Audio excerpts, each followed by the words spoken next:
Es un gusto saludarles en este día, mis queridos hermanos y amigos. Bienvenidos a una nueva edición de Dilo al Mundo. Recuerde, Dilo al Mundo es el programa donde estudiamos la palabra del Señor y a la luz de los eventos que están ocurriendo, podemos concluir que nuestro Señor vuelve en las nubes de los cielos. Estamos en un momento muy interesante de la historia. Muy pronto la gracia culminará. Los eventos así lo están diciendo. Así que debemos entonces estar preparados, y no solamente preparados y apercibidos, sino también debemos de compartir con otros el mensaje de esperanza. Decirle al mundo que Cristo vuelve por segunda vez. Ahora, lo más interesante de todo esto es que definitivamente, ¿cómo podemos anunciar algo si no es real en nuestros corazones o esa esperanza no aviva nuestra fe? Así que creo que definitivamente debemos permitir que el Señor renueve nuestra vida, renueve nuestra fe, renueve nuestra esperanza para llegar a ser esos mensajeros de salvación al mundo que perece. Bien, recuerde que llegamos a ustedes gracias a la bendición de Dios y con el apoyo de nuestros hermanos de la Iglesia Adventista del Séptimo Día. En la dirección general está nuestra hermana y amiga Andreina Muñoz, y en el control técnico, nuestro amigo y hermano Alan Tobar. Y quien les habla, un servidor, su amigo y hermano Dani Zambrano. Bienvenidos entonces a Dilo al Mundo. Somos Vida 104.1 FM.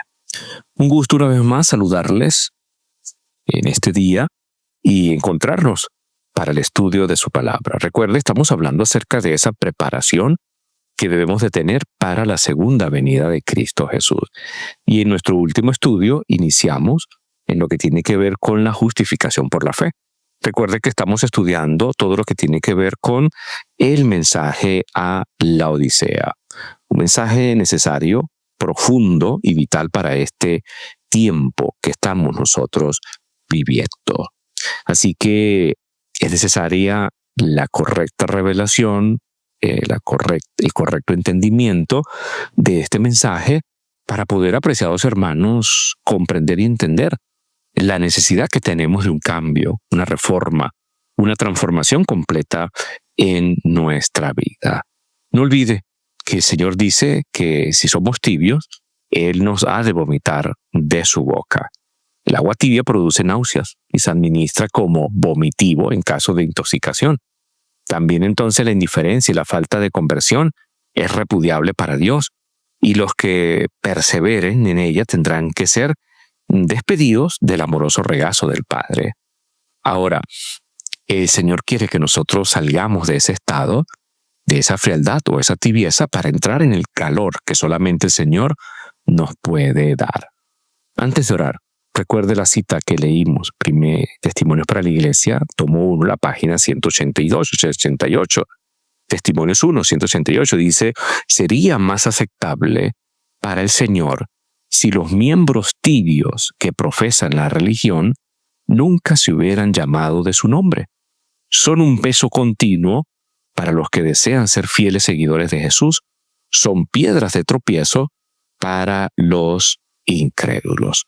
Pero, apreciados hermanos, esa no necesita ser la condición de ningún hijo de Dios. Entonces creo que la claridad de la revelación divina se propone llevar a nuestro ánimo la alarma que nos induzca a una reforma de la vida, la cual a su vez se traduce en una prueba profunda y solamente podemos ser convertidos por la gracia del Señor. Vamos a orar entonces para iniciar con nuestro estudio, para continuar nuestro estudio para el día de hoy. Estamos hablando acerca de la justificación por la fe. Querido Señor que estás en los cielos, gracias te damos por la bendición de un nuevo día. Gracias por la oportunidad que nos das de estudiar tu palabra. Pedimos, Señor, que al profundizar en este tema tan importante para nosotros, que tú puedas, Señor, hablar a nuestra vida, abrir nuestro entendimiento para que podamos, Señor, comprender y entender tu palabra en nuestra vida. Bendice a nuestros amigos y hermanos que nos escuchan a través de Vida 104.1 FM y permite que el programa de hoy sea de gran bendición para cada uno de nosotros. Perdona nuestros pecados, lo pedimos en Cristo Jesús. Amén y amén. Voy a leer Isaías 61:10. Dice allí lo siguiente. Isaías 61:10. En gran manera me gozaré en Jehová. Mi alma se alegrará en mi Dios, porque me vistió con vestiduras de salvación, me rodeó de manto de justicia. Repito la última parte. Porque me vistió con vestiduras de salvación, me rodeó de manto de justicia. Entonces, solo cuando ese manto admirable, ¿qué lo hace admirable? Bueno, está constituido por la muerte expiatoria de Cristo y su vida perfecta en nuestro favor, cubre nuestra desnudez, entonces el hombre aparece perfecto a la vista de Dios y es justificado con la única justicia eficaz, la de Cristo. Entonces, fíjense que estamos hablando de la justificación por la fe. Vamos a leer Romanos 3:28. Concluimos, pues, dice Pablo, que el hombre es justificado por fe sin las obras de la ley. Y la pluma inspirada agrega lo siguiente. ¿Qué es la justificación por la fe? Es la obra de Dios que abate en el alma la gloria del hombre y hace por el hombre lo que él no tiene la capacidad de hacer por sí mismo. Ahora, cuando revisamos entonces, tenemos dos clases de justicia. Mensaje para los jóvenes, la página 32 dice, la justicia por la cual somos justificados es imputada y la justicia por la cual somos santificados es impartida. La primera, la justicia que se nos imputa, es nuestro derecho al cielo. Y la segunda, la que nos santifica, es nuestra idoneidad para el cielo. ¿Cómo podemos entender todo esto entonces?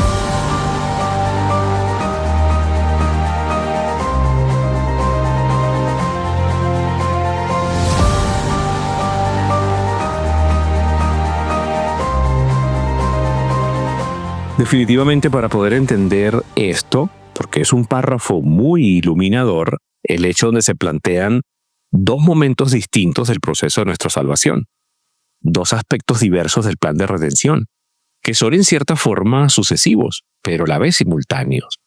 Dos diferentes fases de la misma justicia de Cristo, la única que satisface a Dios y nos hace santo. Entonces, la justicia de Cristo por la cual somos justificados nos es imputada, es decir, acreditada, adjudicada gratuitamente sin merecerla. Esa ocurrió en la cruz. En la cruz nosotros tenemos en Cristo Jesús ese don maravilloso de salvación. Solamente tenemos que recibirlo y creer en Él. Es nuestro derecho al cielo y es el único mérito que podemos invocar. Nos justifica, es decir, nos convierte en justos a la vista de Dios. La recibimos exclusivamente por la fe y en forma gratuita e inmerecida. Bien lo dice el apóstol Pablo en varias citas de sus cartas. La primera, Efesios 2, 8 y 9, dice, por gracia sois salvos, por medio de la fe, y esto no de vosotros, pues es don, regalo de Dios, no por obras, para que nadie se gloríe. Romanos 3:24, siendo justificados gratuitamente por su gracia, mediante la redención que es en Cristo Jesús. Romanos 5:1, justificados pues por la fe, tenemos paz para con Dios por medio de nuestro Señor Jesucristo. La fe entonces implica el arrepentimiento, la confesión y la aceptación de Cristo como Salvador.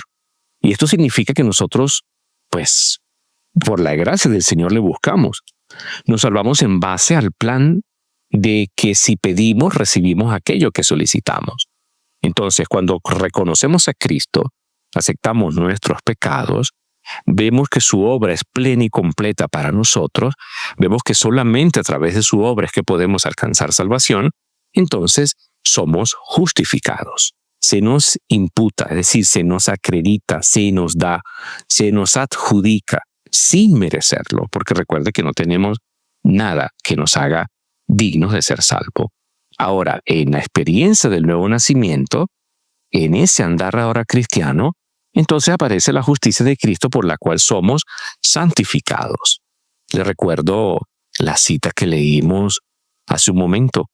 Ministerio para los Jóvenes, la página 32. La justicia por la cual somos justificados es imputada. La justicia por la cual somos santificados es impartida. La primera es nuestro derecho al cielo. La segunda, nuestra idoneidad para el cielo. Entonces, ahora andamos en Cristo Jesús. y ahora debemos vivir en santidad. Y por la justicia de Cristo somos santificados. Nos es impartida, es un proceso paulatino e interno de crecimiento cristiano, es nuestra idoneidad o preparación para el cielo, nos santifica, o sea, nos convierte en santos, transformando nuestro carácter, y también la recibimos por medio de la fe. Entonces, creo que todos nosotros debemos de pararnos, ¿no?, y ubicarnos antes de la cruz y después de la cruz de Cristo. En la cruz el hombre justificado por la fe, el hombre ve su realidad y encuentra arrepentimiento, puede confesar sus pecados, recibe perdón, hay reconciliación, entra en la experiencia del nuevo nacimiento. Eso es lo que tiene que ver con la justicia imputada. La vida degradada del hombre entonces encuentra en Cristo salvación. Y ahora entonces empieza esa línea de crecimiento cristiano, esa vida de santidad.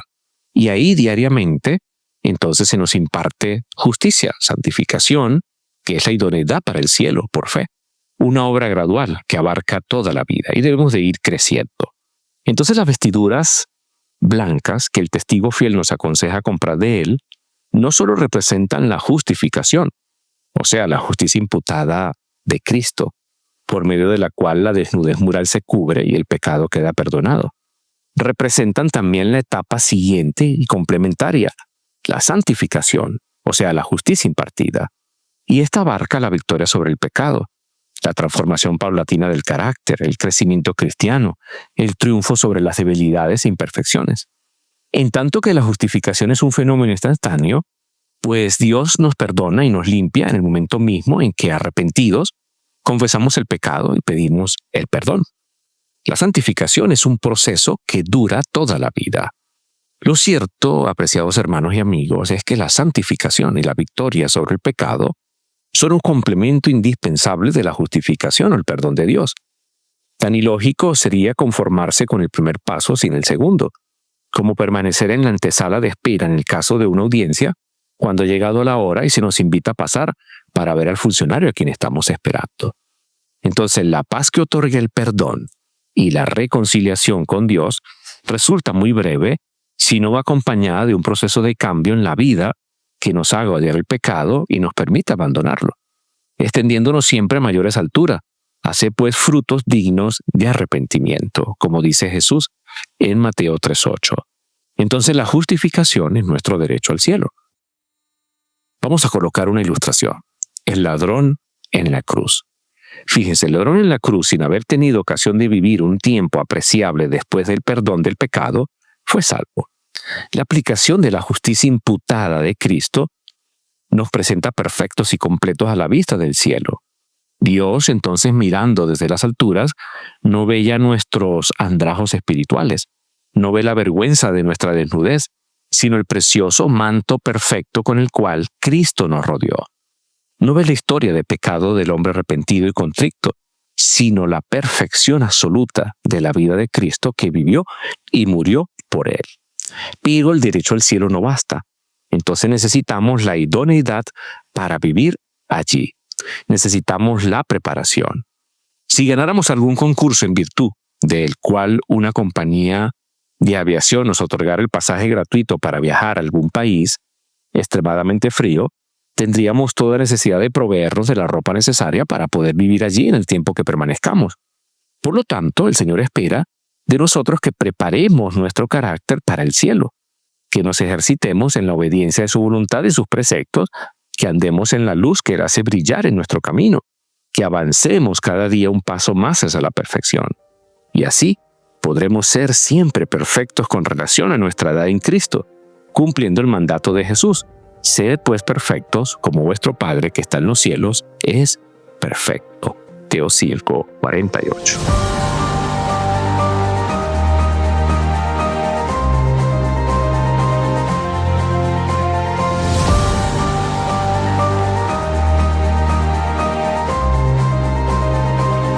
Quizás alguno pudiera estar pensando y diciendo, bueno, pero ¿cómo hizo entonces el ladrón en la cruz?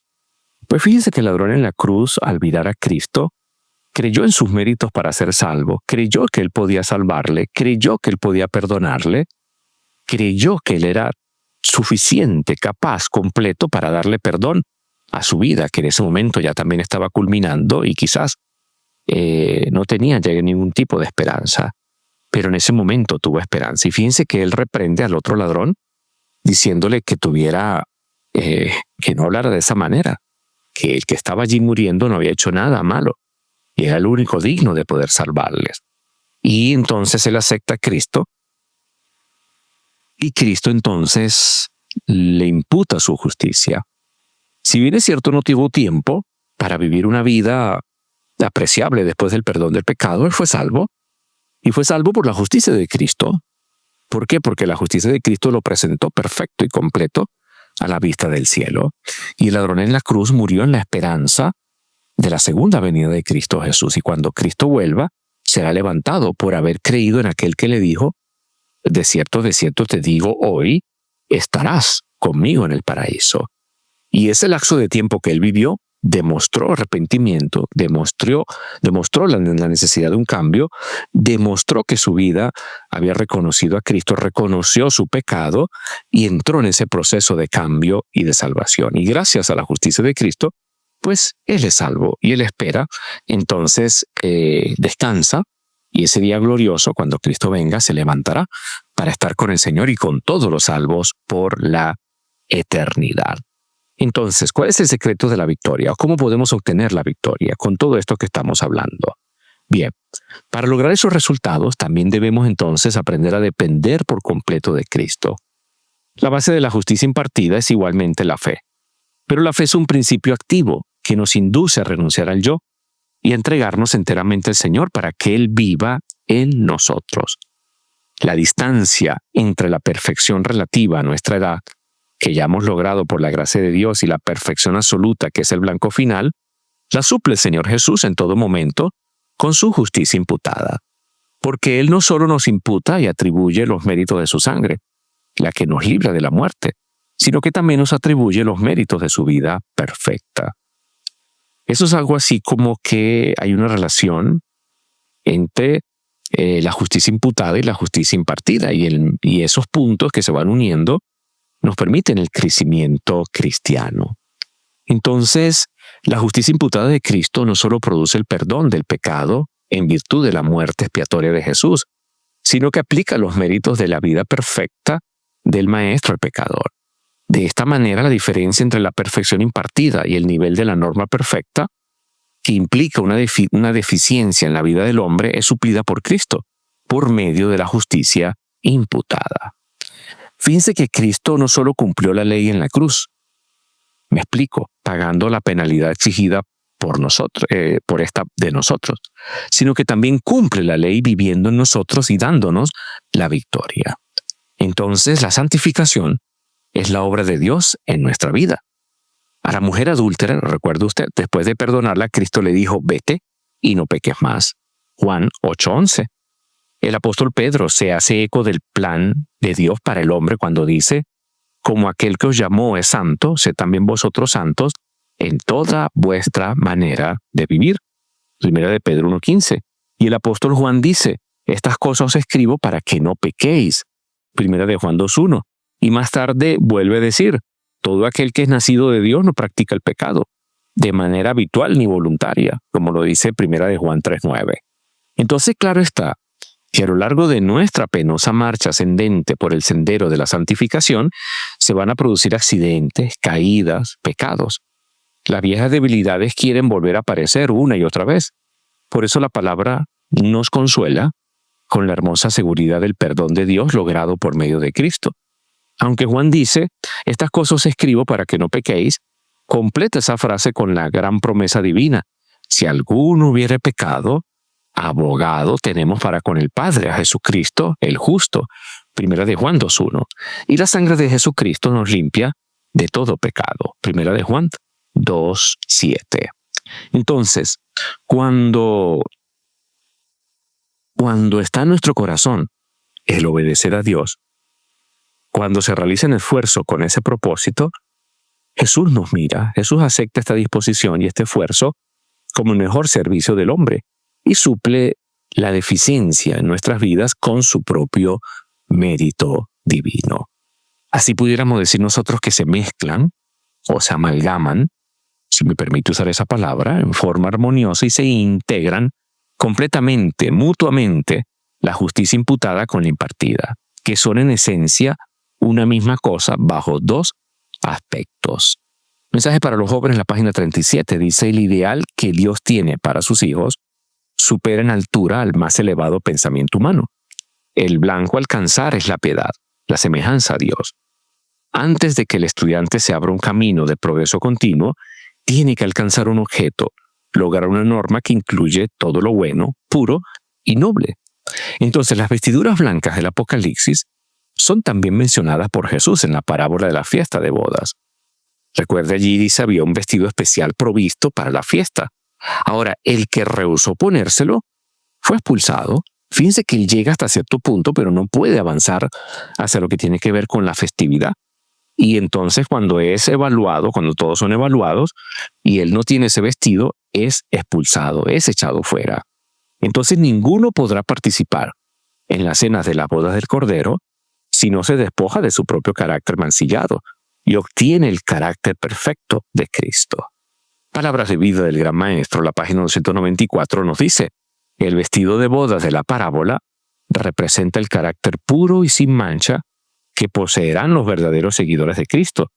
Es la justicia de Cristo, su propio carácter sin mancha, que por la fe se imparte a todos los que lo reciben como Salvador personal.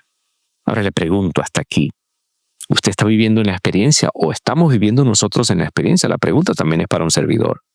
¿Estamos viviendo en la experiencia de lo que significa vivir conforme a la gracia del Señor y cada día ir creciendo en su gracia y en su amor, siendo dirigidos por el Espíritu Santo, entendiendo que debemos alcanzar y vivir en ese proceso de santidad que nos transformará el carácter y nos hará dignos del reino de los cielos?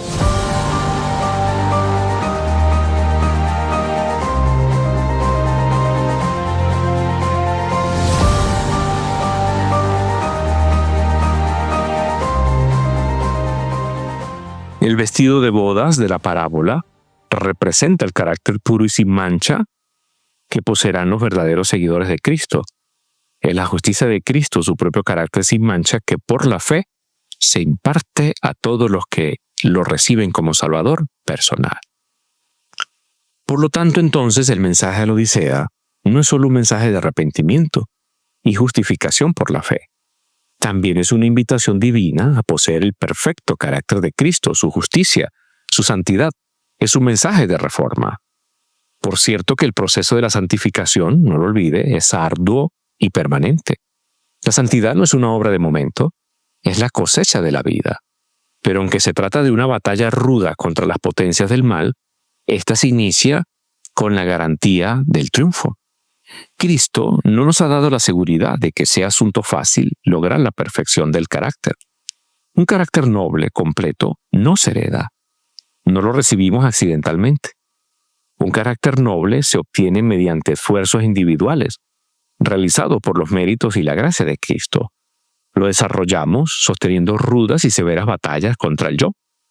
Hay que sostener conflicto tras conflicto contra las tendencias hereditarias. Tendremos que criticarnos a nosotros mismos severamente y no permitir que quede sin corregir un solo rasgo desfavorable. Interesante cita. Voy a volver a repetirla. Y voy a volver a repetirla porque creo que encierra la batalla que todos nosotros libramos. Recuerde que, aunque es una batalla ruda contra las potencias del mal, pues la batalla más profunda es contra nosotros mismos. Para abrir nuestro corazón al Señor, para permitir que Él nos dirija, para permitir que Él sea el que nos guíe y pueda darnos la victoria. Recuerde, la mayor batalla que existe es contra nuestro yo, para que Él muera y Cristo pueda vivir. Repito la cita. Mensaje para los jóvenes, página 97. Dice lo siguiente: Cristo no nos ha dado la seguridad de que sea un asunto fácil lograr la perfección del carácter. Un carácter noble, completo, no se hereda. No lo recibimos accidentalmente.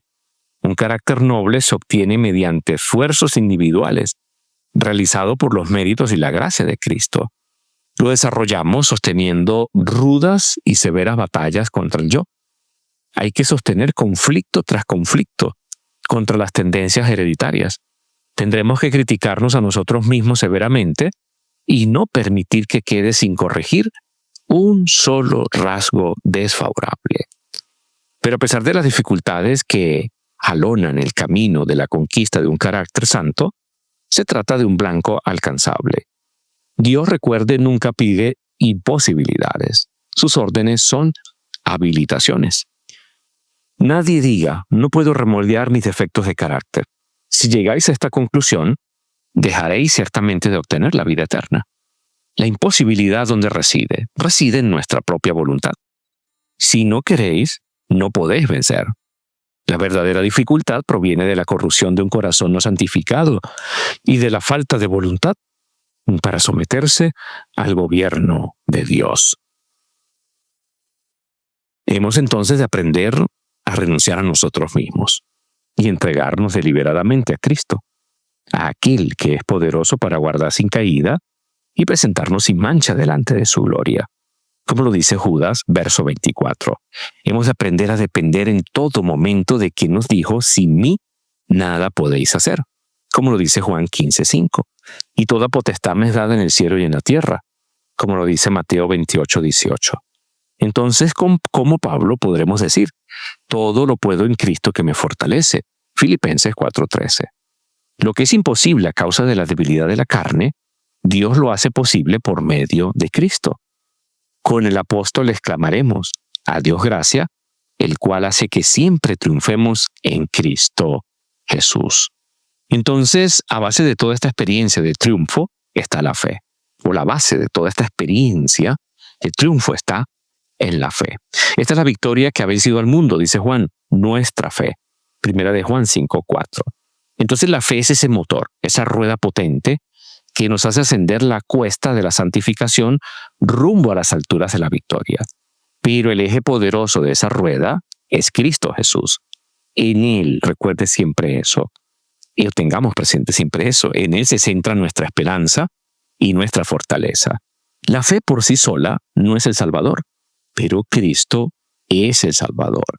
Entonces tenemos la cuesta de la santificación para llegar a la victoria. Necesitamos de los méritos de Cristo, de la gracia de Cristo, de la fe del Señor y de la esperanza verdadera. Entonces esa fe verdadera, esa esperanza, se mueve como esa rueda y nos lleva por la pendiente subiendo a las alturas de la victoria. Pero esa rueda no se mueve por sí sola, o usted no puede moverla. El eje de esa rueda, la potencia de esa rueda, el motor de esa rueda es Cristo. Cristo es el Salvador. Y esa es la fe que nos llevará a efectuar una entrega permanente, voluntaria y completa. Entonces se produce el gran milagro. Cristo triunfa en nosotros y por nosotros. Deseado de toda la gente, la página 291. Cuando el alma se entrega a Cristo, un nuevo poder se posesiona del nuevo corazón. Se realiza un cambio que ningún hombre puede realizar por su cuenta. Es una obra sobrenatural que introduce un elemento sobrenatural en la naturaleza humana. El alma que se entrega a Cristo llega a ser una fortaleza suya, que Él sostiene en un mundo en rebelión. Un alma así guardada en posesión por los agentes celestiales es inexpugnable para los asaltos del enemigo. Entonces, como conclusión, tenemos que el mensaje del testigo fiel es, pues no solo el mensaje de justificación y perdón, no solo un llamado al arrepentimiento, sino un mensaje de conversión total, de santificación, de reforma de la vida. Y esta es la verdadera reforma que pronto tendrá que realizarse en las filas del pueblo de Dios y que acelerará el derramamiento del poder divino en la lluvia tardía, la predicación del evangelio eterno y el sellamiento. Y esta es la reforma de la vida que cada uno de nosotros necesita para pasar triunfante por el tiempo de angustia y recibir al Señor con grande alegría. Esa es la experiencia que nos permitirá estar preparados para vivir con Dios y con Cristo por la eternidad. Así que ese proceso solamente lo puede hacer el Señor. No olvide, la justicia que nos acredita, la cual nos justifica, es imputada, y la justicia con la cual somos santificados es impartida. La primera es nuestro derecho al cielo, somos salvos por gracia, y la segunda es nuestra idoneidad para el cielo. Mientras estemos aquí, debemos de siempre procurar la excelencia, la santidad, vivir conforme a la voluntad del Señor. Eso implica victoria. Esa es la experiencia que nos permitirá estar preparados con Dios y con Cristo por la eternidad. Que el Señor le pueda bendecir.